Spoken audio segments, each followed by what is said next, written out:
मैं कहना चाहता हूं कि जिन भारत विरोधी और आतंकी संगठनों ने भारत माता के मस्तक पर हमला करके कई परिवारों के सिंदूर मिटाए थे, उन्हें भारतीय सेना ने ऑपरेशन सिंदूर के माध्यम से इंसाफ दिलाने का काम किया है।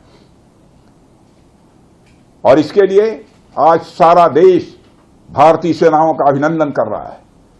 ऑपरेशन सिंदूर सिर्फ एक सैन्य कार्रवाई भर नहीं है, बल्कि भारत की राजनैतिक, सामाजिक और सामरिक इच्छा शक्ति का प्रतीक है। यह ऑपरेशन आतंकवाद के खिलाफ भारत की दृढ़ इच्छा शक्ति का और सैन्य शक्ति की क्षमता और संकल्प शक्ति का भी प्रदर्शन है।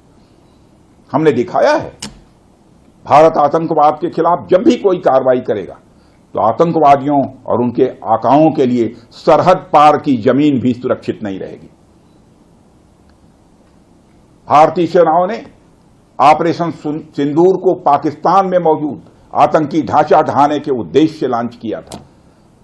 हमने उनके आम नागरिकों को कभी निशाना नहीं बनाया था, मगर पाकिस्तान ने न केवल भारत के नागरिक इलाकों को निशाना बनाया, बल्कि मंदिर, गुरुद्वारा, गिरजाघर पर भी हमले करने का प्रयास किया।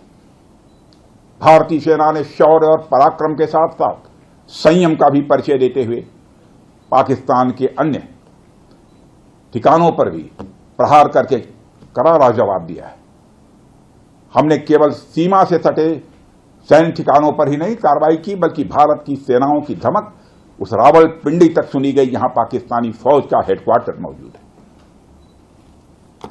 मित्रों, भारत में आतंकवादी घटनाएं करने और कराने का क्या अंजाम होता है, यह पूरे विश्व ने उरी की घटना के बाद देखा, जब हमारी सेना ने पाकिस्तान में घुसकर सर्जिकल स्ट्राइक की।